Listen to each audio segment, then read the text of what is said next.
సోదర సోదరీమణులందరికీ నా హృదయపూర్వక ప్రణామాలు. ఇప్పుడు వివాహం జరిగిన ఈ జంటలకు నా హృదయపూర్వక శుభాభినందనలు. May they be happy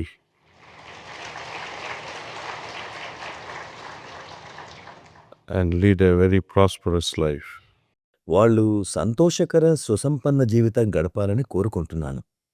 ప్రియ సోదర సోదరీమణులారా, మన 5 బ్యాచుల భండారా ముగిసింది. ఇది ఎంతో ఆహ్లాదకరమైన అనుభూతులను, పరిచయాలను అందించింది.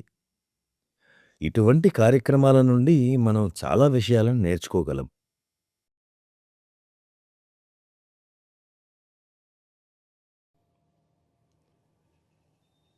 The main,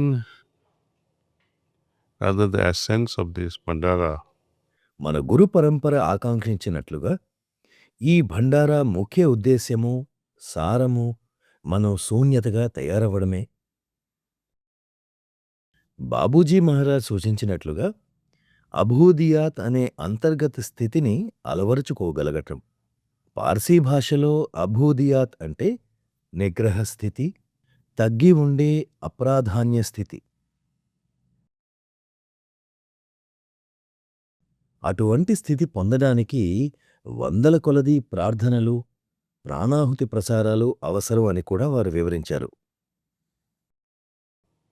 but this task can be over if we cultivate కానీ మనం వినమ్రత అనే అంతర్గత లక్షణాన్ని అలవర్చుకుంటే ఆ పని తేలికగా పూర్తవుతుంది. తద్వారా మనం కృపను అందుకోవడానికి అర్హతను పొందుతాము. ఈ కృప ద్వారానే ఆ అప్రధాన స్థితిని పొందడం అనే మన లక్ష్యాన్ని సులభంగా చేరుకోగలం. చాలా సాంప్రదాయాలలో అటువంటి లక్ష్యాలను చాలా గంభీరమైన పదాలతో నిర్వచిస్తారు. ఉదాహరణకు, ప్రాచీన మతాలలో ఒకటైన జైన మతంలో ఈ స్థితిని కైవల్యంగా నిర్వచిస్తారు. బౌద్ధ మతంలో ఆ స్థితిని నిర్వాణ అని, దుఃఖం లేని స్థితి అని నిర్వచిస్తారు.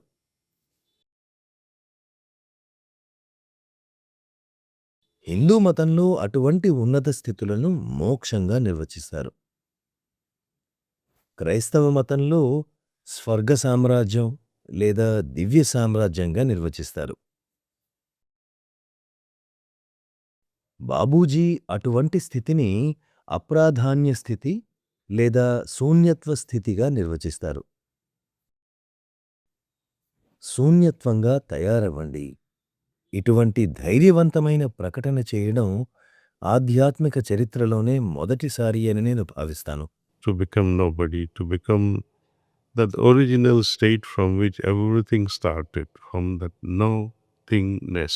సృష్టి ఆరంభానికి కారణమైన మూల స్థితిలా, శూన్యత్వ స్థితిలా, నో థింగ్నెస్ అంటే అస్తిత్వరహిత స్థితిలా తయారవ్వండి అని ప్రకటించారు.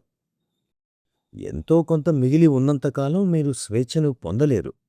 ఎందుకంటే అది మీ చైతన్యాన్ని తన వైపు సంకోచింపచేస్తుంది. మన చైతన్యం కదిలి విస్తరించాలంటే మీరు మీ వ్యక్తిగత లేదా వ్యక్తిత్వ కేంద్రాన్ని విడిచిపెట్టాలి.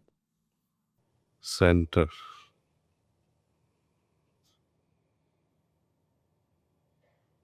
It is the center around which things move. కేంద్రం ఆధారంగానే అన్ని కార్యకలాపాలు జరుగుతాయి. ఉదాహరణకు, గురుత్వాకర్షణ కేంద్రం. అన్ని గ్రహాలకు కేంద్రం సూర్యుడే. మన ఉనికికి కేంద్రం మన అహం. దాని చుట్టూనే ప్రతిదీ జరుగుతుంది. ఇది మానవుని ఉనికికి కారణమై అన్ని కోరికల కన్నా ప్రమాదకరమైనదిగా ఉంది. శూన్యం అంటే ఏమీ లేని వారిగా తయారు కండి.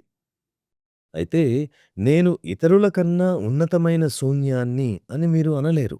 అది అసలు ఉద్దేశాన్ని ఓడిస్తుంది. When we do cultivate such nobodiness state, మనం అటువంటి అనామకత్వ స్థితిని పెంపొందించుకున్నప్పుడు అప్రయత్నంగానే సోదరభావం అభివృద్ధి చెందుతుంది. మీకు ఇతరుల పట్ల ఎటువంటి ఫిర్యాదులు ఉండవు. many abhyasis functionaries, even the children of successors. చాలామంది అభ్యాసులు, కార్యనిర్వాహక సభ్యులు, వారసులుగా ఎన్నికైన వారి పిల్లలు ఒకరినొకరు విమర్శించుకుంటూ ఉంటారు. సాధారణ అభ్యాసీల కంటే వారి ప్రగతి, వారి ఆధ్యాత్మిక సంక్షేమం ప్రశ్నార్థకంగా ఉంటుంది.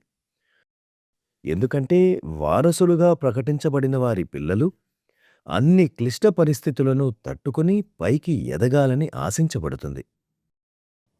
A patrimony is to be desired. Be loyal to your own parents. వారసత్వాన్ని మీరు ఆశిస్తే మీ తల్లిదండ్రుల పట్ల విశ్వాసంతో ఉండండి. వారి మహోన్నత ఆధ్యాత్మికతను, వారి ఆధిపత్యాన్ని మహిమాన్వితం చెయ్యండి. మరుగుజ్జులుగా ఉండకండి. మరుగుజ్జు మనస్తత్వం కలవారే ఫిర్యాదులు చేస్తారు. Become giants. How can you unless and until you practice? మహోన్నతులు కండి. సాధన చెయ్యందే అలా మీరెలా మారగలరు? మన పూర్వీకులు మనకి ఏమిచ్చారంటే, మనం అందరం మన గురువర్యుల ఆధ్యాత్మిక వారసులం, ఆధ్యాత్మిక తనయులం. మనందరిపైన గురుతరమైన బాధ్యత ఉంది.